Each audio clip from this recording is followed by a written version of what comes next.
Bonjour mes bien-aimés, vous venez de me poser deux questions. Je vais essayer de répondre à la première. Vous voulez savoir comment reconnaître que je suis sauvé. C'est une question importante. Elle est biblique et la réponse aussi est biblique. Parler du salut, il faut avoir d'abord un sauveur. Et le sauveur, c'est le Seigneur Jésus-Christ. Nous lisons dans Luc au chapitre 2. Nous voyons Simeon, lorsque Marie a mené l'enfant pour être consacré, selon Luc chapitre 2, à partir du verset 28, il le reçut dans ses bras, bénit Dieu et dit, « Maintenant Seigneur, tu laisses ton serviteur s'en aller en paix, selon ta parole, car mes yeux ont vu ton salut, salut que tu as préparé devant tous les peuples, lumière pour éclairer les nations et gloire d'Israël, ton peuple. » L'enfant qu'il portait entre ses bras, il a dit, Simeon a pu dire, laisse ton serviteur s'en aller, puisque mes yeux ont vu ton salut. Le salut, c'est Jésus-Christ. Mais quand nous parlons de cette manière, cela paraît encore abstrait pour beaucoup, puisque partout on se déclare, j'ai reçu le Seigneur Jésus-Christ comme Seigneur et Sauveur, et je suis en Christ. Mais quelle est l'expérience par laquelle vous pouvez reconnaître que je suis dans le Seigneur, j'ai reçu Christ dans ma vie? La réponse est ici, dans 2 Corinthiens au chapitre 5. Nous voyons l'apôtre Paul nous donner des éclaircissements là-dessus. Dans 2 Corinthiens au chapitre 5, je vais lire seulement le verset 17. « Si quelqu'un est en Christ, il est une nouvelle création, les choses anciennes sont passées, voici, toutes choses sont devenues nouvelles. » Ça, c'est une expérience. Vous devez avoir dans votre vie un moment, un jour, où, conduit par le Saint-Esprit, vous avez eu le dégoût de votre vie passée. Vous avez eu le regret de ce que vous faisiez. Vous vous êtes senti perdu. Vous vous êtes condamné. Et cela vous a conduit à la repentance.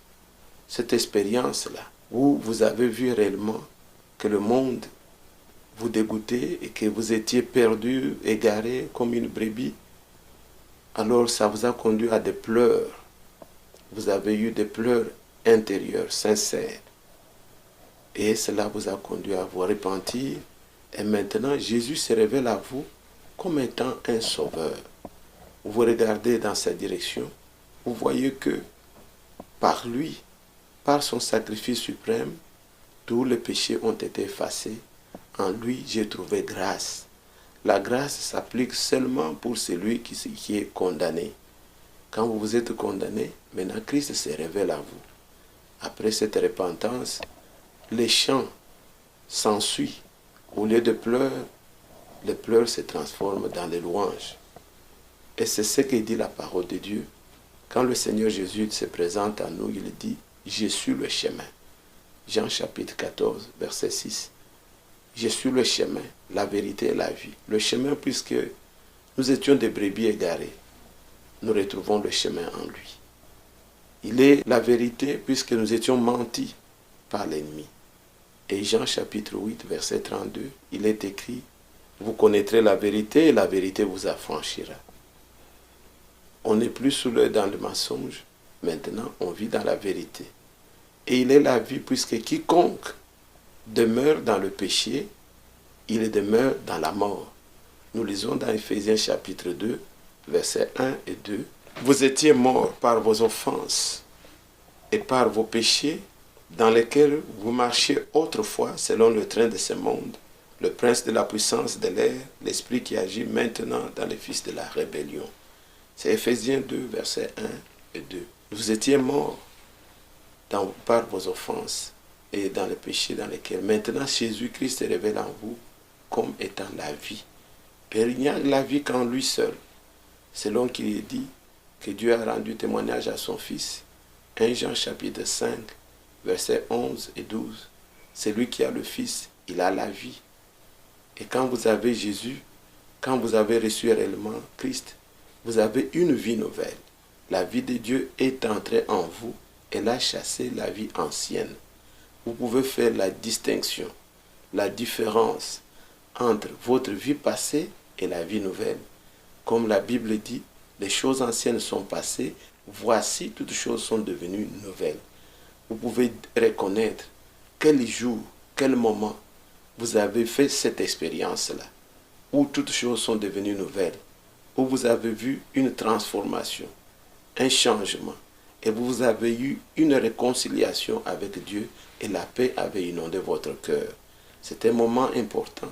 C'est le moment que vous pouvez reconnaître que vous avez réellement reçu le Seigneur.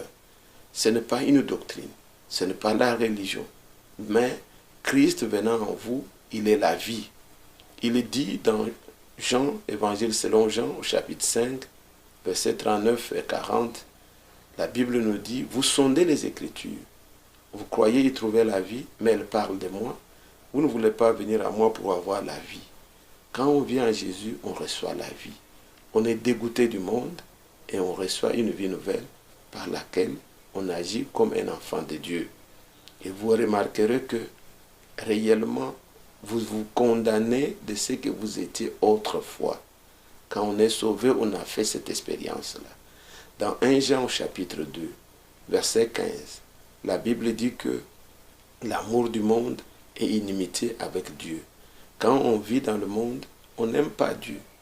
Mais quelqu'un qui est en Christ, quelqu'un qui a reçu Dieu, il haït le monde. Il haït le monde et ce qu'il y a dans le monde. Je termine par cet exemple. Comme un poussin, lorsqu'il sort d'un œuf, vous pouvez essayer de le remettre dans l'œuf, il ne conviendra plus. Pourquoi? Puisqu'il est né. Quand un enfant de Dieu naît, le monde ne le convient plus. Quand même il oserait vouloir s'y ajouter, cela ne marchera pas. Donc, en bref, je voulais vous dire qu'il s'agit d'une expérience, ce n'est pas une doctrine, ce n'est pas recevoir une religion, ce n'est pas non plus croire à un soi-disant message. Le message nous montre le chemin, il nous montre Christ. Et le message est venu pour préparer une épouse. Mais l'expérience du salut, il faut l'avoir fait au départ. Vous devez rencontrer Christ lui-même et le message vous aide à vous préparer pour l'enlèvement. C'est ainsi que dans Matthieu chapitre 25, à partir du premier verset, on parle des 10 vierges. Ils sont au départ vierges et ils attendent maintenant l'époux. C'est ainsi que, bien-aimés frères, je vais terminer en vous disant, le Seigneur Jésus-Christ est la vie, la vérité et le chemin. Quiconque le rencontre, il trouve la vie. Vous devez trouver dans votre vie à quel moment toutes choses sont-elles devenues nouvelles et les choses anciennes sont passées. Puisse le Seigneur vous éclairer et qu'il vous aide à voir dans votre vie et à faire cette expérience réelle avec Christ, sous la conduite du Saint-Esprit, par l'évangile de paix. Que le Seigneur touche vos cœurs et que vous alliez à Christ, c'est lui seul qui est la vie, la vérité. Que Dieu vous bénisse. Merci.